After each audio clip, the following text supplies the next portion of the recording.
Subscribe now and press the bell icon. Never miss an update.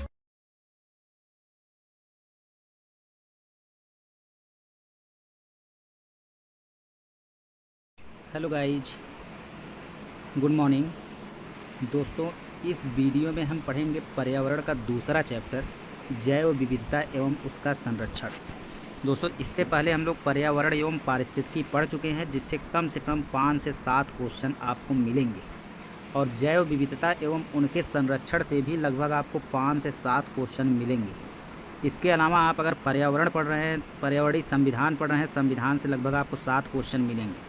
तो ये जो बड़े बड़े टॉपिक हैं, सबसे पहले आप इन 3 चैप्टर को पूरी तरीके से क्या करिए, कवर कर लीजिए। जब इस तरीके से आप कवर कर लेंगे तो लगभग आपका ये मान के चलिए कि 15 से 20 नंबर इन्हीं 3 चैप्टरों से आपका आ जाएगा। उसके बाद आप पर्यावरण प्रदूषण पढ़ लीजिए, पर्यावरणीय भूगोल पढ़ लीजिए और पर्यावरणीय साइंस पढ़ लीजिए। पर्यावरणीय साइंस से आपका केवल 2 क्वेश्चन आएगा। अगर इसको आप नहीं भी पढ़ते हैं तब भी ये सही हो सकता है। पर्यावरणीय भूगोल से लगभग आपका 5 क्वेश्चन आएगा। तो पर्यावरणीय भूगोल से आप 5 क्वेश्चन पढ़ लीजिए और कम से कम 2 से 4 क्वेश्चन जो है पर्यावरणीय प्रदूषण से आएगा। तो इस तरीके से आप यही 4-5 चैप्टर अच्छे से पढ़ लेंगे तो आप लगभग पूरा नंबर पा जाएंगे। लेकिन ये चैप्टर बहुत बड़े बड़े हैं, जैसे हम बता रहे हैं, उसको हल्के मत लीजिएगा। ये जैव विविधता कम से कम 50 पेज का चैप्टर है, एक किताब है समझ लीजिए। तो वही हम लोग शुरू कर रहे हैं, कोशिश करेंगे 1 या 2 पार्ट में हम इसको ख़त्म कर देंगे। देखिए, जैव विविधता एवं उसका संरक्षण। तो जैव माने होता है बायो, और विविधता को कहते हैं डाइवर्सिटी, अर्थात बायोडाइवर्सिटी एंड इट्स कंजर्वेशन माने होता है संरक्षण करना। अब दोस्तों हम लोग बात करते हैं कि जैव विविधता होती क्या है। देखिए दोस्तों, जैव विविधता में हम यहाँ पे आपको जितनी बार भी जैव बताए हैं, तो यहाँ पे हमने बताया है या तो आप जैव को जीव लिख लीजिए, और जीव के आगे अगर सा बढ़ाएंगे सजीव हो जाएगा, और जीव के पीछे अगर ना बढ़ाएंगे तो जीवन हो जाएगा। अर्थात सजीवों में जो विभिन्नता पाई जाती है, जो विविधता पाई जाती है, उसी को हम जैव विविधता कहते हैं। अब अगर स्पष्ट किया जाए तो जीव की प्रजाति में पाई जाने वाली विभिन्नता को ही क्या कहते हैं, जैव विविधता। अब यहाँ पे दोस्तों देखिए, यहाँ पे 2 जीव बताए गए हैं। एक तो बताया गया है क्या, प्लांट यानी पेड़ पौधे एवं वनस्पतियाँ, और दूसरा बताया गया है जीव एनिमल। तो सजीव में दोनों आते हैं। अब दोस्तों देखिए, प्लांट जो है उसमें विविधता पाई जाती है कि नहीं, पाई जाती है। जाहिर सी बात है, पेड़ आप सभी को कहते हैं, लेकिन वो केला का पेड़ हो सकता है, बबूल का पेड़ हो सकता है, नीम का पेड़ हो सकता है, आम का पेड़ हो सकता है, अमरूद का पेड़ हो सकता है, बरगद हो सकता है, इसके अलावा तुलसी का पेड़ हो सकता है, आप नींबू का पेड़ हो सकता है, करोना का पेड़ हो सकता है, बहुत सारे। अर्थात पेड़ों में बहुत से प्रकार की विविधता पाई जाती है। तो इसी को हम क्या कहते हैं, जैव विविधता। और आपकी जानकारी के लिए दोस्तों हम बता दें कि पेड़ों में लगभग 2,70,000 प्रजातियां पाई जाती हैं। तो बताइए, पेड़ों में विविधता पाई जाती है कि नहीं। और पेड़ चूँकि सजीव हैं, तो हम कह सकते हैं कि जीवों में विविधता जो पाई जाती है, जीवों की प्रजातियों में जो विविधता पाई जाती है, उसी को हम क्या कहते हैं, जैव विविधता कहते हैं। अब दूसरी ओर देखिए, एनिमल। तो दोस्तों देखिए, एनिमल जो होते हैं उसमें भी विविधता पाई जाती है। जैसे आप तो सभी को कहते हैं अरे यार जानवर है, चाहे शेर हो, चाहे गाय हो, चाहे बैल हो, आप कहते हैं जानवर है। लेकिन देखिए, जानवरों में भी कितने प्रकार के जानवर पाए जाते हैं। तो उसी में गाय भी पाया जाता है, बैल भी पाया जाता है, शेर भी पाया जाता है, चीता भी पाया जाता है, लोमड़ी भी पाई जाती है, मुर्गी भी पाई जाती है, कबूतर भी पाया जाता है, और अन्य चिड़िया पाई जाती हैं, मकड़ी पाए जाते हैं, जो छोटे छोटे कीट होते हैं वो पाए जाते हैं। यहाँ तक कि उसी में मनुष्य भी पाया जाता है। अर्थात आप कह सकते हैं कि एनिमल्स यानी जितने भी जानवर हैं उनमें भी बहुत ज़्यादा विविधता पाई जाती है। और आपकी जानकारी के लिए हम बता दें कि कुल जानवरों की प्रजातियाँ जो बिना रीढ़ की हड्डी वाले हैं, जिनके पास रीढ़ की हड्डी नहीं है, ऐसी प्रजातियां लगभग 12,72,000 के पास हैं। मतलब ऐसे जीव जिनके जो बिना रीढ़ वाले हड्डी वाले हैं वो 12 लाख के आसपास पाए जाते हैं। अब सोच लीजिए कि जैसे मान लीजिए केचुआ हो गया, सांप हो गया, इसमें रीढ़ की हड्डी नहीं पाई जाती है, तो हम लोग केवल 1-2 केचुआ और सांप को जानते हैं, लेकिन ऐसे ही 12,72,000 प्रजातियां पाई जाती हैं। और ऐसे जीव जिनमें रीढ़ की हड्डी पाई जाती है, जैसे मनुष्य है, तो मनुष्य की तरह रीढ़ की हड्डी की पाई जाने वाली की तरह 52,000 प्रजातियां पाई जाती हैं। अर्थात जिसमें हड्डी पाई जाती है, ऐसी 52,000 प्रजातियां केवल जानवरों में पाई जाती है। तो दोस्तों देखिए, यहाँ पे प्लांट में भी आपको पता चला कि प्लांट में भी ढेर सारी विविधता होती है, और एनिमल में भी ढेर सारी विविधता होती है। यहाँ तक कि प्लांट में अगर ढेर सारे पौधे होते हैं तो उसमें से एक आम होता है, तो आम में भी विविधता पाई जाती है। केला है तो केला में भी विभिन्न प्रकार के केला पाए जाते हैं। इसी को कहते हैं जैव विविधता, अर्थात जीवों की प्रजातियों में पाई जाने वाली विविधता को जैव विविधता कहते हैं। अब आपकी जानकारी के लिए बता दें हम कि कीट में आप लोग देखते हैं, कहते हैं अरे ये कीट है, जो चूटा चूटी देखते हैं कहते हैं कीट है, लेकिन कीट में 10,25,000 प्रजातियाँ पाई जाती हैं, अर्थात कीट सजीव है और सजीव में अगर विविधता पाई जा रही है तो उसी को हम जैव विविधता कहते हैं। वैसे जानवर जो बिना रीढ़ की हड्डी वाले हैं लगभग 12,72,000 अर्थात 13 लाख के आसपास जो है पाए जाते हैं। पेड़ पौधों की बात किया जाए तो लगभग 2,70,000 प्रजातियाँ पाई जाती है। और कवक की बात किया जाए जो सफ़ेद वाला है तो सफ़ेद वाला लगभग 72,000। आप कवक में केवल कुकुरमुत्ता को जानते हैं, केवल मशरूम को जानते हैं, ठीक है, 2 ही को जानते हैं, लेकिन आप ये नहीं जानते हैं कि कवक जो होता है वो 72,000 प्रजातियों का होता है, ठीक है। शैवाल को हम लोग जानते हैं जो काई वही लगा रहता है घर में, जो बाहर काई लगा रहता है, जो पोखरे में हरे रंग का शैवाल काई के रूप में इकट्ठा होता है, उसी को शैवाल कहते हैं। लेकिन हमको ये नहीं पता है कि शैवाल की कुल 40,000 प्रजातियाँ पाई जाती हैं। शैवाल हुआ ये सब के सब जो है जानवर रीढ़ की हड्डी वाले जो है 52,000 पाए जाते हैं, अर्थात सभी में देखिए विविधता पाई जा रही है कि नहीं, तो सभी जीवों की प्रजातियों में विविधता पाई जा रही है, उसी को जैव विविधता कहा जाता है। अब देखिए दोस्तों अगला है जैव विविधता शब्द का सर्वप्रथम प्रयोग किसने किया। तो देखिए जैव विविधता शब्द का सर्वप्रथम प्रयोग 1985 में किया गया और WG रोजेन के द्वारा किया गया। किसके द्वारा किया गया? WG रोजेन ने सर्वप्रथम जैव विविधता शब्द का प्रयोग जो है किया। कब किया? तो 1985 में। और जैव विविधता दिवस वैश्विक स्तर पर मनाया जाता है 22 मई को। तो यह क्वेश्चन भी आपके लिए इम्पोर्टेंट है कि जैव विविधता दिवस कब मनाया जाता है। दोस्तों यहाँ पे देखिए, यहाँ पे परिभाषा दिया गया है कि किसी प्राकृतिक प्रदेश, यहाँ पे देखिए प्राकृतिक प्रदेश लिखा है, इस प्राकृतिक प्रदेश का उदाहरण समझाने के लिए केवल यहाँ पे हमने लिख दिया है भूमध्य रेखीय प्रदेश, अर्थात किसी प्राकृतिक प्रदेश में पाई जाने वाली जीव जंतुओं एवं पादपों की प्रजातियों की विविधता या बहुलता को ही हम क्या कहते हैं? जैव विविधता या बायोडाइवर्सिटी कहते हैं। अर्थात कुल मिला जुला के एक ही चीज़ यहाँ पे कहा गया है कि जीव जंतु या पादपों की प्रजातियों का मतलब यहाँ तक का मतलब क्या हो गया? सजीव। तो सजीवों की प्रजातियों की विविधता ही क्या कहलाती है? जैव विविधता। बस यहाँ पे बताया गया है कि किसी प्राकृतिक प्रदेश में, प्राकृतिक प्रदेश का मतलब नेचुरल प्रदेश जहाँ पे वर्षा वर्षा ज़्यादा हो, वहीं पे भैया जीव जंतु एवं पादप वनस्पति पाए जाएंगे ना, कहीं मरुस्थल में नहीं पाया जाएगा, प्राकृतिक प्रदेश में पाया जाएगा। ऐसे प्रदेश में पाया जाएगा जहाँ पे वर्षा होगी, और जहाँ पे वर्षा होगी वहाँ पे जाहिर सी बात है जीव जंतु और पादप की प्रजातियाँ ज़्यादा होंगी। इसी को प्राकृतिक प्रदेश कहेंगे जहाँ पे वर्षा वर्षा होगी। अर्थात किसी प्राकृतिक प्रदेश में पाई जाने वाली जीव जंतु एवं पादपों की प्रजातियों की विविधता को ही जैव विविधता कहते हैं। अब देखिए प्राकृतिक प्रदेश या भूमध्य रेखीय प्रदेश, प्राकृतिक प्रदेश जो लिखा है ऊपर उसका मतलब भूमध्य रेखीय प्रदेश या विषुवत रेखीय प्रदेश या उष्णकटिबंधीय क्षेत्र को ही हम प्राकृतिक प्रदेश कहते हैं। तो देखिए यहाँ पे उसको हमने बता दिया है कि जहाँ पे वर्षा ज़्यादा होगी वहाँ पे सदाबहार वन अर्थात घास फूस ज़्यादा होंगे, अर्थात पेड़ पौधे एवं वनस्पतियाँ ज़्यादा होंगी, जीव जंतु की विविधता ज़्यादा पाई जाएगी, सूक्ष्म जीवों की विविधता ज़्यादा पाई जाएगी, तो उसी को हम कहेंगे भूमध्य रेखीय प्रदेश जहाँ पे वर्षा वर्षा ज़्यादा हो। जैसे देखिए पेड़ पौधों में आम, अमरूद, नीम, केवल पादपों की 2,70,000 प्रजातियाँ पाई जाएंगी भैया, भूमध्य रेखीय प्रदेश या कोई भी प्रदेश हो। जीव जंतु की विविधता जैसे जंगली पालतू शेर, बिल्ली, कुत्ता, बाघ, चीता सब पाए जाएंगे। सूक्ष्म जीवों की विविधता जैसे कवक, शैवाल, जीवाणु, विषाणु सब पाए जाएंगे। तो देखिए कवक हमने 72,000 बता दिया, शैवाल 40,000 बता दिया, तो जीवाणु के कुल 4,800 प्रजातियां होती हैं, जबकि विषाणु जो होता है उसके 1,500 प्रजातियां होती हैं। तो भूमध्य रेखीय प्रदेश एक प्राकृतिक प्रदेश है। ऐसे ही पूरे संसार में कई प्राकृतिक प्रदेश होंगे जहाँ पे वर्षा ज़्यादा होगी, और जहाँ पे वर्षा ज़्यादा होगी वहाँ पे जैव विविधता ज़्यादा पाई जाएगी। जैसे एक और मान लीजिए प्राकृतिक प्रदेश में तालाब मान लीजिए है भूमध्य रेखीय प्रदेश में, तो तमाम प्रकार की वनस्पतियाँ जैसे अमीबा, पैरामीशियम, शैवाल तालाब में पाया जाएगा नहीं। तमाम प्रकार की मछलियाँ जैसे रोहू, प्यासी, व्हेल, डॉल्फिन, सिंघी, सदरी सब पाई जाएगी नहीं। तमाम प्रकार के मूंगा या प्रवाल द्वीप पाए जाएंगे कि नहीं। कुल 845 प्रजातियाँ भारत में पाई जाती हैं मूंगा या प्रवाल की। तो यह मूंगा या प्रवाल जो होता है कैल्शियम कार्बोनेट का बनता है, जिसे CaCO3 कहते हैं। अब यहाँ पे दोस्तों देखिए आगे चलते हैं हम लोग, तो देखते हैं कि जैव विविधता को कहाँ और किस सम्मेलन में परिभाषित किया गया। अर्थात यहाँ पे आपसे पूछा गया है कि जैव विविधता को हम परिभाषित कहाँ किए। तो एक सम्मेलन हुआ था जिस सम्मेलन का नाम है पृथ्वी सम्मेलन। सम्मेलन का क्या नाम है? पृथ्वी सम्मेलन। और यह सम्मेलन हुआ था 1992 में, और यह हुआ था ब्राज़ील के एक शहर रियो में हुआ था। ब्राज़ील के एक शहर रियो डी जेनेरियो में हुआ था। वहीं पे जैव विविधता शब्द को सबसे पहले परिभाषित किया गया कि भैया जैव विविधता जो है जीवों की प्रजातियों में पाई जाने वाली विविधता है, उसी को वहाँ पे परिभाषित किया गया।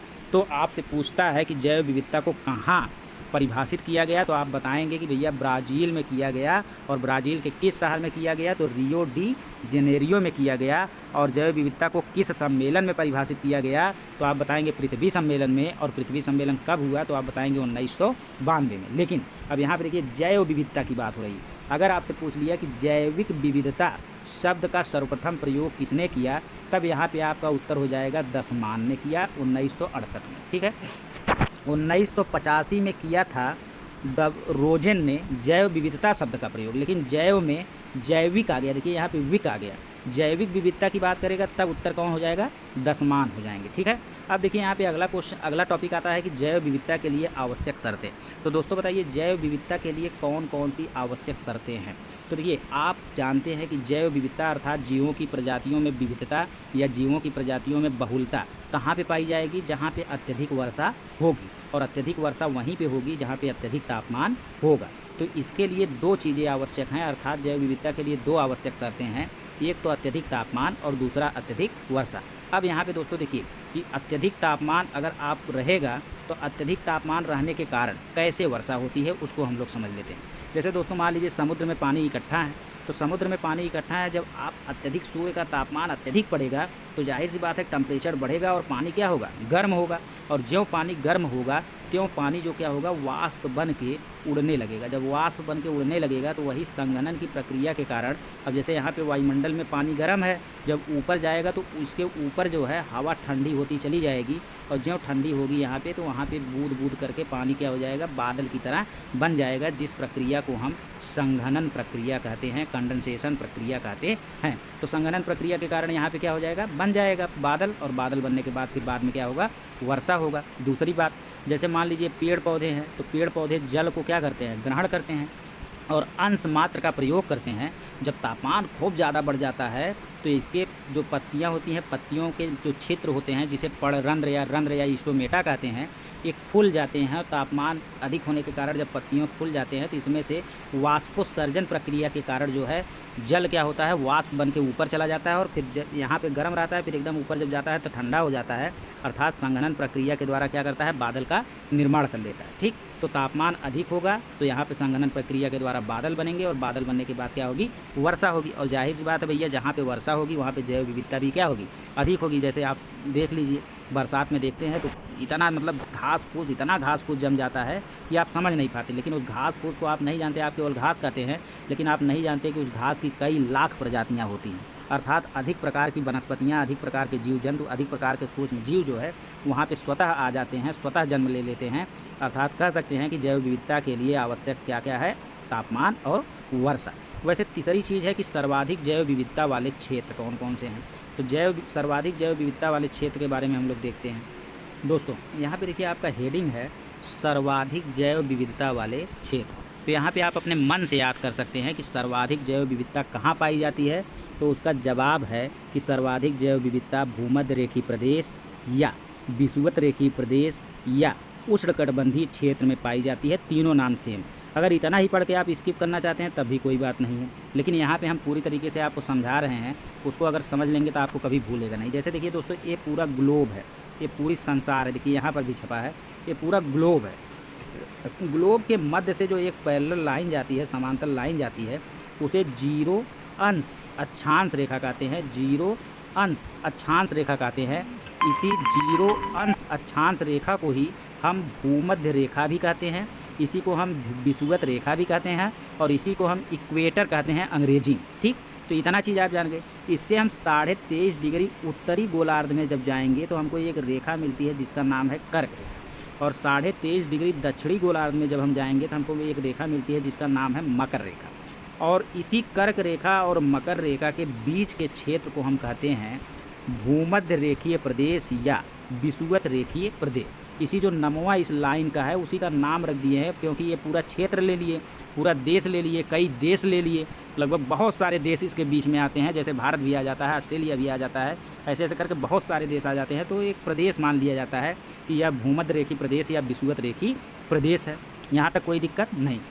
अगर कोई पूछेगा विषुवत रेखीय प्रदेश या भूमध्य रेखीय प्रदेश या उष्णकटिबंधीय प्रदेश कौन है, तो आप बता देंगे कि आप जो है विषुवत रेखा या भूमध्य रेखा से 23.5 डिग्री नॉर्थ चले जाइए और 23.5 डिग्री साउथ चले जाइए। उसके बीच की जगह को ही हम भूमध्य रेखीय प्रदेश कहते हैं, या हम विषुवत रेखीय प्रदेश कहते हैं, या उसी को हम उष्णकटिबंधीय क्षेत्र या प्रदेश कहते हैं। तो दोस्तों यहाँ पे अब आपको जानना है कि ये जो प्रदेश है यहाँ पे सूर्य जो है सबसे नज़दीक रहता है। जैसे पूरब से सूर्य निकला तो दूर है, जब दोपहर होती है तो आपके सर के ऊपर आ जाता है, तो जब सर के ऊपर आ जाता है दूरी सबसे कम होती है। ये जान लीजिए कि यहाँ पे जब आप खड़े हैं तो पूरे विश्व से कंपेयर करेंगे तो आपके सर पे हमेशा ही सूर्य क्या रहेगा, अर्थात यहाँ पे सूर्य का प्रकाश हमेशा कैसे पड़ता है, लंबवत पड़ता है, एकदम आपके सर पे पड़ता है। अर्थात सूर्य जो होता है वो इस क्षेत्र से भूमध्य रेखीय प्रदेश से सबसे नज़दीक होता है। और आप ये बताइए कि अगर आपके ऊपर सूर्य का प्रकाश एकदम लंबवत पड़े, सीधा पड़े, तो आप बताइए आपका मूड गर्म हो जाएगा कि नहीं, आपका सर गर्म हो जाएगा कि नहीं।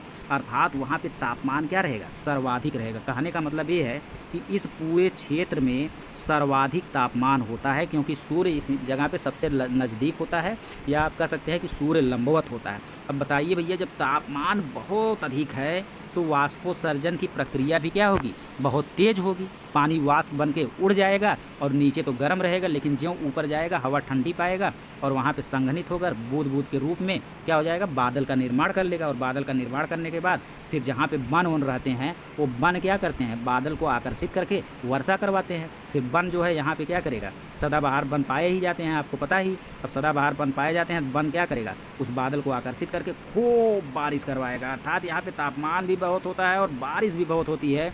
अब जब बारिश बहुत होगी तो इसका मतलब जैव विविधता सबसे ज़्यादा कहाँ पे पाई जाएगी, तो जैव विविधता सबसे ज़्यादा इसी भूमध्य रेखीय प्रदेश या उष्णकटिबंधीय क्षेत्र, या आप कह सकते हैं कि विषुवत रेखीय प्रदेश में पाई जाती है। तो आपको कुछ नहीं याद करना है, यहाँ पे तापमान अधिक होने के कारण वर्षा बहुत अधिक होती है, और वर्षा अधिक होने के कारण यहाँ पे जैव विविधता भी क्या होती है, बहुत अधिक होती है। अर्थात यहाँ पे सदाबहार वन पाए जाते हैं। तो देखिए यहाँ पे क्वेश्चन कैसे पूछता है कि सर्वाधिक जैव विविधता पाई जाती है, तो आप जवाब देंगे कि सर्वाधिक जैव विविधता इसी क्षेत्र में पाई जाती है। इस क्षेत्र के 3 नाम हैं, तीनों में से कोई आपके ऑप्शन में आ सकता है, चाहे भूमध्य रेखीय आ जाए, चाहे विषुवत रेखीय प्रदेश आ जाए, चाहे उष्णकटिबंधीय क्षेत्र आ जाए।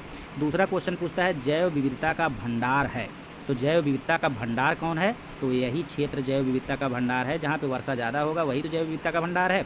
इसका मतलब उसका नाम भी भूमध्य रेखीय प्रदेश या विषुवत रेखीय प्रदेश या उष्णकटिबंधीय क्षेत्र होगा। उसके बाद दोस्तों ये क्वेश्चन पूछता है कि ये आप भूमध्य रेखा से अगर ध्रुव की तरफ जाएंगे तो बताइए जैव विविधता घटेगी कि बढ़ेगी। तो यहाँ का उत्तर होगा कि जैव विविधता में क्या आएगी, कमी आएगी, अर्थात घटेगी, क्योंकि यहाँ पे तापमान अधिक होगा। फिर यहाँ पे तापमान कम होते होते यहाँ पे पूरा ठंडी होगा। तो आप कहते हैं ना, अरे यार वो तो पेड़वा नहीं लग रहा है, पाला मार दिया, लग रहा है ठंडी मार दिया। तो जहाँ पे ठंडी रहता है वहाँ पे वर्षा नहीं होती है। तो ठंडी में जब वर्षा नहीं होगा, तापमान कम होगा, तो वहाँ की जैव विविधता भी सबसे कम रहेगी। जबकि यहाँ पे वर्षा बहुत ज़्यादा होती है और गर्मी बहुत ज़्यादा रहती है, तापमान बहुत ज़्यादा रहता है, तो वर्षा अधिक होने के कारण यहाँ पे जैव विविधता क्या होगा, अधिक होगा। वैसे इधर से भी कहेंगे भूमध्य रेखा से ध्रुव की तरफ आने पे, तब भी जैव विविधता क्या होगी, घटेगी। जब कहेगा कि ध्रुव से भूमध्य रेखा की ओर आने पर जैव विविधता में क्या फ़र्क आएगा, तब जैव विविधता क्या हो जाएगी, बढ़ेगी। क्योंकि ठंडी से हम कहाँ पे आ रहे हैं, गर्मी में, और गर्मी में वर्षा ज़्यादा होगा तो जैव विविधता क्या होगी, बढ़ेगी। इस तरीके से आपको इतनी चीज़ें ध्यान रखना है। और वही चीज़ देखिए दोस्तों, सेम टू सेम यहाँ पे बता दिया गया है कि यहाँ पे देखिए बता दिया गया है कि ये वाला पूरा क्षेत्र जो है 23.5 डिग्री ऊपर वाला कर्क रेखा है, 23.5 डिग्री नीचे वाला मकर रेखा है। इसके पूरे क्षेत्र को उष्णकटिबंधीय क्षेत्र या विषुवत रेखीय प्रदेश कहते हैं। ठीक, उसके बाद देखिए अगर 66.5 डिग्री तक हम जाएंगे, इसके बाद 66.5 डिग्री तक जाएंगे तो इसे हम शीतोष्ण कह सकते हैं, शीतोष्ण कटिबंधी कहते हैं। क्या कहते हैं, शीतोष्ण कटिबंधी। शीत उष्ण का मतलब है कि शीत माने ठंडी भी और उष्ण माने गर्मी भी। जहाँ पे ठंडी और गर्मी दोनों पड़ती है उसे हम शीतोष्ण कटिबंधी कहते हैं। ठीक है, उसके बाद एकदम ऊपर आ जाएंगे तो ये जो ऊपर 66.5 डिग्री के ऊपर से लेकर 90 डिग्री तक जब आएंगे तो इसे हम शीत कटिबंधी कहते हैं, शीत कटिबंधी कहते हैं। अर्थात यहाँ पे केवल और केवल ठंडी रहती है। ठीक है, तो इस तरीके से इसको भी हम लोगों को जानना जरूरी है। ठीक है, तो दोस्तों ये चीज़ आपका पूरा क्लियर हो गया। अब यहाँ पे 1-2 लाइन लिखा गया है, वही चीज़ें लिखी गई हैं, इसको पढ़ लिया जाए। उष्णकटिबंधीय क्षेत्र में यानी वही भूमध्य रेखीय प्रदेश में पृथ्वी पर सर्वाधिक जैव विविधता पाई जाती है। दुनिया के मैक्सिमम हॉट स्पॉट यानी संवेदनशील क्षेत्र या जैव विविधता के केंद्र यहीं पर है। ठीक है, दूसरा पॉइंट है विषुवत रेखा से ध्रुव की तरफ जैव विविधता क्या होती है, घटती है। कुछ क्वेश्चन भी आए हुए हैं आपके एग्जाम में, पूछा है कि सर्वाधिक प्रजाति विविधता किस भौगोलिक क्षेत्र में पाई जाती है? तो आप बताएंगे विषुवत रेखीय प्रदेश या भूमध्य रेखीय प्रदेश या उष्णकटिबंधीय क्षेत्र। दूसरा है जैव विविधता का भंडार उपमा किस भौगोलिक क्षेत्र को प्रदान किया गया है? तो भैया जैव विविधता का भंडार यही भूमध्य रेखीय प्रदेश या विषुवत रेखीय प्रदेश या उष्णकटिबंधीय क्षेत्र को कहा गया है। अगला है नेशनल बायोडाइवर्सिटी एक्शन प्लान जो 2006 में आया, वो किस लिए प्रारंभ किया गया? तो जाहिर सी बात है कि नेशनल बायोडाइवर्सिटी है यानी जैव विविधता के बारे में शुरू किया गया था, तो इसका मतलब ये है कि जैव विविधता को सही कार्य योजना शुरू करने के लिए ही नेशनल बायोडाइवर्सिटी एक्शन प्लान 2006 को चालू किया गया था। अगला क्वेश्चन है विश्व में सर्वाधिक जैव विविधता वाला वन क्षेत्र कौन है? तो सदाबहार वन है। और सदाबहार वन कहाँ पे पाया जाता है? तो उष्णकटिबंधीय वर्षा वन या उष्णकटिबंधीय क्षेत्र में पाया जाता है। वैसे ही अगला आ गया दोस्तों हॉट स्पॉट एरिया। तो आपसे अगर पूछ ले कि हॉट स्पॉट एरिया या संवेदनशील क्षेत्र या संवेदनशील स्थल या जैव विविधता वाले केंद्र क्या होते हैं, तो आप सबसे ज़्यादा जानिए कि हॉट स्पॉट क्या होते हैं। तो दोस्तों यहाँ पे देखिए दर्शाया भी गया है कि हमारे देश में जो है जैव विविधता के हॉट स्पॉट में पहला हॉट स्पॉट हिमालय जैव विविधता है, दूसरा है इंडो बर्मा जैव विविधता, तीसरा है सुंडालैंड जैव विविधता, चौथा है पश्चिमी घाट जैव विविधता और अंतिम जैव विविधता या सबसे अंतिम जो है हॉट स्पॉट सुंडालैंड है। ठीक है, अब यहाँ पे देखिए आपको दिखाया भी गया है कि जैव विविधता हॉट स्पॉट में जो हिमालयन क्षेत्र जैव विविधता है, यहाँ पे देखिए नीचे दिखाया गया है, पूरा साफ साफ नहीं आ रहा है। तो यहाँ पे हम लोग पहले पढ़ लेते हैं कि हॉट स्पॉट एरिया क्या होती है। तो देखिए दोस्तों यहाँ पे हॉट स्पॉट एरिया का हिंदी संवेदनशील क्षेत्र लिखा है, अर्थात ऐसा क्षेत्र जहाँ पे सब कुछ ख़त्म होने वाला है, कुछ भी मतलब जो भी चीज़ बचा है वो भी ख़त्म होने के कगार पे हो, एकदम संकट में हो, उसी को हम संवेदनशील क्षेत्र कहते हैं। नहीं कहते हैं कि अरे यार ये तो बड़ा संवेदनशील क्षेत्र है या संवेदनशील अवस्था आ गई, अब क्या किया जाए। तो हॉट स्पॉट किसे कहते हैं? हॉट स्पॉट देखिए जैव विविधता वाले विशेष केंद्रों को हॉट स्पॉट कहते हैं, अर्थात वहाँ पे जैव विविधता बहुत अधिक पड़ेगी, अर्थात जहाँ पर जैव विविधता अधिक हो, अर्थात जातियों या प्रजातियों की पर्याप्तता पाई जाती है, लेकिन जातियों या प्रजातियों के अस्तित्व पर निरंतर संकट या आवास विनाश का संकट बना रहे। कुल मिला जुला के कहने वाली बात ये है कि जैव विविधता आप किसे कहेंगे या हॉट स्पॉट एरिया आप किसे कहेंगे? तो हॉट स्पॉट एरिया तो जैव विविधता वाले विशेष केंद्रों को कहेंगे, अर्थात जहाँ पे जैव विविधता का अथाह हो, यानी जीवों की प्रजातियों में इतनी ज़्यादा विभिन्नता हो कि कहने वाली बात नहीं, लेकिन वहाँ पे एक कंडीशन आ जाता है कि जो जातियों या प्रजातियों में विभिन्नता है उनके अस्तित्व पर निरंतर संकट बना रहता है, उनका जो आवास है, जो वन है, जो घर है, उस पर निरंतर संकट बना रहता है। अर्थात कुल मिला जुला के आप कह सकते हैं कि हॉट स्पॉट के लिए दो शर्तों का होना आवश्यक है। पहला तो जैव विविधता, यानी जातियों या प्रजातियों में खूब विभिन्नता पाई जाएगी, लेकिन 70% वनस्पतियाँ नष्ट हो चुकी होती हैं, अर्थात जीव जातियों के अस्तित्व के प्रति आशंका का बोध होता है, तो उसी को हम हॉट स्पॉट घोषित कर देते हैं कि भैया यहाँ पे तो 70% जीव जंतु वनस्पतियाँ क्या हो चुकी हैं? नष्ट हो चुकी हैं। इसको जैव विविधता का विशेष केंद्र जो है घोषित कर दीजिए, चाहे इसको हॉट स्पॉट घोषित कर दीजिए, नहीं तो जो 30% बचे उचे हुए हैं वो भी क्या हो जाएंगे? जल्दी ख़त्म हो जाएंगे। तो इसी को हम कहते हैं हॉट स्पॉट। और इस हॉट स्पॉट की संकल्पना सर्वप्रथम 1988 में नॉर्मन मायर्स ने दिया। किसने दिया? नॉर्मन मायर्स ने दिया था, जो ब्रिटिश पर्यावरणविद थे। अब यहाँ पे दोस्तों देखिए, यहाँ पे जो 4 तो आपको पता ही है, 4 यहाँ पे हमने आपको बता दिया, जो 4 भारत में हैं जिसको सरकार ने मान्यता दिया है, उसमें पहला है हिमालयन जैव विविधता, दूसरा है इंडो बर्मा जैव विविधता और तीसरा है पश्चिमी घाट जैव विविधता और चौथा है सुंडालैंड जैव विविधता। तो यहाँ पे आपको तो दोस्तों देखिए यहाँ पे जो पहला दिखाई दे रहा है ये आपका है हिमालय जैव विविधता। ये कौन सा है? हिमालय जैव विविधता। हिमालय जैव विविधता यानी यहाँ पे बहुत ज़्यादा जैव विविधता पाई जाती है, लेकिन 70% से अधिक की प्रजातियाँ क्या हो चुकी हैं? नष्ट हो चुकी हैं। तो 30% को बचाने के लिए इसको हॉट स्पॉट घोषित कर दिया है भारत ने। दूसरा है इंडो बर्मा जैव विविधता। तो दोस्तों देखिए इंडो बर्मा मतलब म्यांमार, तो इंडो बर्मा जैव विविधता का केंद्र यहाँ है जहाँ मासिन राम में हमेशा बारिश होती है वहाँ पे, लेकिन यहाँ पर भी 70% जीव जंतु वनस्पतियाँ नष्ट हो चुकी हैं, 30% बचा है। तो सरकार ने सोचा कि इसको हम हॉट स्पॉट घोषित नहीं करेंगे तो ये भी 30% क्या हो जाएगा? ख़त्म हो जाएगा। तीसरा है पश्चिमी घाट। तो दोस्तों देखिए ये वाला जो आपका है यहाँ से यहाँ तक जो है सह्याद्री से कन्याकुमारी तक के जो क्षेत्र हैं वो पश्चिमी घाट हैं। तो पश्चिमी घाट पर भी जो केरल ओरल है आपका जो है साइलेंट वैली है, सब कुछ इसी में आएगा। तो ये यहाँ पर भी जैव विविधता बहुत अधिक पाई जाती है, लेकिन 70% से अधिक जीव जंतु वनस्पतियाँ नष्ट हो चुकी हैं। तो 30% को बचाने के लिए पूरे पश्चिमी घाट को हॉटस्पॉट घोषित कर दिया गया है। इसके अलावा बचा सुंडालैंड। तो दोस्तों देखिए, सुंडालैंड जो है, सुंडालैंड आपका यहाँ पे है, जो जिसके आसपास अंडमान निकोबार द्वीप समूह आते हैं। तो सुंडालैंड जो जैव विविधता है वो आपका यहाँ अंडमान निकोबार द्वीप समूह के पास है।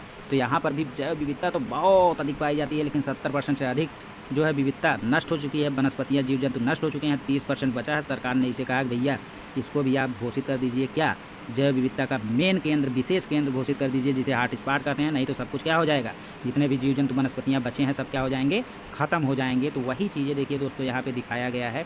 उसी में जैसे पश्चिमी घाट है, तो पश्चिमी घाट में तापमान अधिक होने के कारण वर्षा अधिक होती है, तो जैव विविधता क्या होगी, अधिक होगी। वैसे पश्चिमी घाट में ही लक्षद्वीप है, जो आपका पश्चिमी घाट था उसी में कई ठो आ जाएगा, जैसे लक्षद्वीप भी उसी में आ जाएगा। लक्षद्वीप में तापमान अधिक होता है तो वर्षा क्या होगी, अधिक होगी। वैसे केरल हो जाएगा, केरल में तापमान अधिक होता है तो वर्षा अधिक होगी। और केरल से ही 4 जून के आसपास, 5 जून के आसपास मानसून की शुरुआत ही होती है। और केरल में ही एक जैव विविधता का केंद्र भी पाया जाता है, जिसे आप क्या कहते हैं, साइलेंट वैली कहते हैं, शांत घाटी कहते हैं। तो ये सब पश्चिमी घाट में ही आपका आ जाएगा। इसको अलग अलग से इसलिए पढ़ा जाता है क्योंकि एग्जाम में आता है। जैसे आप सुंडालैंड पढ़े थे तो उसी के आसपास अंडमान निकोबार द्वीप समूह भी आ जाएगा। तापमान अधिक है तो वर्षा अधिक होगी, तो जैव विविधता भी क्या होगी, अधिक होगी। वैसे देखिए पूर्वी हिमालयन है, मासिनराम मेघालय में तापमान अधिक होने के कारण वर्षा हमेशा क्या होती रहती है, होती रहती है। तो ये चीज़ें आपकी है हॉटस्पॉट के बारे में। और हॉटस्पॉट के उदाहरण हम लोग पढ़ते हैं। तो दोस्तों देखिए, विश्व में कुल 36 हॉटस्पॉट क्षेत्र हैं। कितने हैं, 36 हैं। फरवरी 2016 तक की बात हो रही है। उसके बाद अगर एक भी बढ़ेंगे तो इसमें आपको प्लस करना पड़ेगा, क्योंकि यह करंट अफेयर्स का क्वेश्चन है। तो विश्व में कुल 36 हॉटस्पॉट क्षेत्र है, जिसमें से 4 भारत में है। और 4 भारत में है तो 4 भारत में पहला है हिमालयन क्षेत्र, दूसरा है इंडो बर्मा क्षेत्र, तीसरा है पश्चिमी घाट और चौथा है सुंडालैंड। तो दोस्तों देखिए, हिमालयन क्षेत्र जो है यह जैव विविधता के लिए पूरा प्रसिद्ध है। देखिए यहीं पे है माउंट एवरेस्ट, और यहीं पे है माउंट एवरेस्ट का सबसे ऊंचा चोटी K2 गार्डविन ऑस्टिन। तो अब बताइए, माउंट एवरेस्ट पे ढेर सारी प्रकार की वनस्पतियाँ जीव जंतु पाए जाते हैं, नहीं पाए जाते हैं। और यहीं पे जो है, जो गंगा, डॉल्फिन, लंगूर, तेंदुआ, एक सींग वाला गैंडा, भेड़ इत्यादि सारी की सारी जीव जंतु वनस्पतियाँ पाई जाती हैं। लेकिन यहाँ पर भी भैया जितने भी वनस्पतियाँ पाई जाती थी, जितने भी जीव जंतु पाए जाते थे, उसके लगभग 70% क्या हो चुके हैं, नष्ट हो चुके हैं। जब 70% नष्ट हो जाएंगे, 30% को बचाने के लिए इसको हमने क्या घोषित करवा दिया, हॉटस्पॉट। दूसरा है इंडो बर्मा क्षेत्र। तो इंडो बर्मा क्षेत्र तो ये भी भारत के उत्तर पूर्वी क्षेत्र में विस्तार है, मासिनराम मेघालय की ओर है, ठीक है। तो ये भी आपका यहाँ पर भी 70% से अधिक खत्म हो गए। पश्चिमी घाट, तो पश्चिमी घाट देखिए भारत का सर्वाधिक समृद्ध जैव विविधता वाला क्षेत्र कौन है, पश्चिमी घाट। यानी सबसे ज़्यादा जैव विविधता कहाँ पे पाई जाती है, पश्चिमी घाट में ही पाई जाती है। यहाँ पे लगभग 6000 पादप पाए जाते हैं, पादप प्रजातियाँ पाई जाती है। इसके अलावा हॉटस्पॉट क्षेत्रों में सबसे ज़्यादा जनसंख्या घनत्व भी यहीं पे है। यानी यहाँ पे जीव जंतु और वनस्पतियाँ सघन रूप में पाई जाती हैं पूरे विश्व में। एशियाई हाथी यहीं पे पाया जाता है, बाघ यहीं पे पाया जाता है, शेर की पूंछ वाला बंदर यहीं पे पाया जाता है, गिलहरी यहीं पे पाई जाती है। और अत्यधिक वर्षा के कारण सदाबहार वन एवं वर्षा वन भी यहाँ पे बहुत अधिक हैं। उसके बाद दोस्तों आ जाता है सुंडालैंड। तो सुंडालैंड हमने आपको बता ही दिया कि ग्रेट निकोबार द्वीप भारत में है। कहाँ पे है, ग्रेट निकोबार द्वीप भारत में है। और इस सुंडालैंड में जो है मैंग्रोव वन पाए जाते हैं, कोरल रीफ यानी मूंगा पाया जाता है, व्हेल मछली पाई जाती है, कछुआ पाया जाता है, मगरमच्छ पाया जाता है। इन सब की प्रजातियाँ पाई जाती हैं, ठीक है। उसके बाद देखिए दोस्तों, अब यहाँ पे उन 4 को ही आप मानेंगे कि वो 4 हमारे हॉटस्पॉट हैं, लेकिन कुछ अन्य हॉटस्पॉट को हमको याद करना है जो पूरे विश्व की बात करेगा या अपने देश की ही बात करेगा। देखिए पूर्वी हिमालय कहाँ का है, भारत का है, मासिनराम मेघालय वाला, ठीक। तो वो आपका जो है इसी में आ जाएगा। इसमें किस में आएगा, इंडो बर्मा वाले में पूर्वी हिमालय आ जाता है। दूसरा देखते हैं शांत घाटी या साइलेंट वैली, ये कहाँ पे है, केरल या भारत में। मोस्ट इंपॉर्टेंट क्वेश्चन है, शांत घाटी या साइलेंट वैली कहाँ पे है, केरल या भारत में। और यह आपका पश्चिमी घाट वाले में आ जाता है। उसके बाद देखिए दोस्तों ग्रेट बैरियर रीफ। तो ग्रेट बैरियर रीफ भी एक जैव विविधता का विशेष केंद्र है, जो कि ऑस्ट्रेलिया में है। ऑस्ट्रेलिया का सबसे बड़ा या पूरे विश्व का सबसे बड़ा हॉटस्पॉट कौन है, ग्रेट बैरियर रीफ है। लेकिन यहाँ की भी 70% जीव जंतु वनस्पतियाँ नष्ट हो चुके हैं। तो 30% बचाने के लिए इसको हॉटस्पॉट घोषित कर दिया गया है। आपसे पूछता है कि ग्रेट बैरियर रीफ कहाँ पे है, तो आप बताएंगे कहाँ पे है, ऑस्ट्रेलिया में है। और ग्रेट बैरियर रीफ प्रसिद्ध किसके लिए है, तो प्रवाल भित्ति की प्रजातियों की विविधता के लिए ये क्या है, प्रसिद्ध है। अगला क्वेश्चन पूछा है आपके एग्जाम में कि केरल में स्थित शांत घाटी किसके लिए प्रसिद्ध है? तो जैव विविधता के लिए प्रसिद्ध है। अगला है यूएनओ के द्वारा जैव विविधता दशक घोषित किया गया। तो देखिए दोस्तों, जैव विविधता दशक 2011 से 2020 तक यूएनओ ने मनाया था। ठीक है, उसके बाद अगला टॉपिक आ जाएगा जैव विविधता के लिए संकट। तो इसे हम दूसरे पार्ट में देखेंगे। धन्यवाद दोस्तों।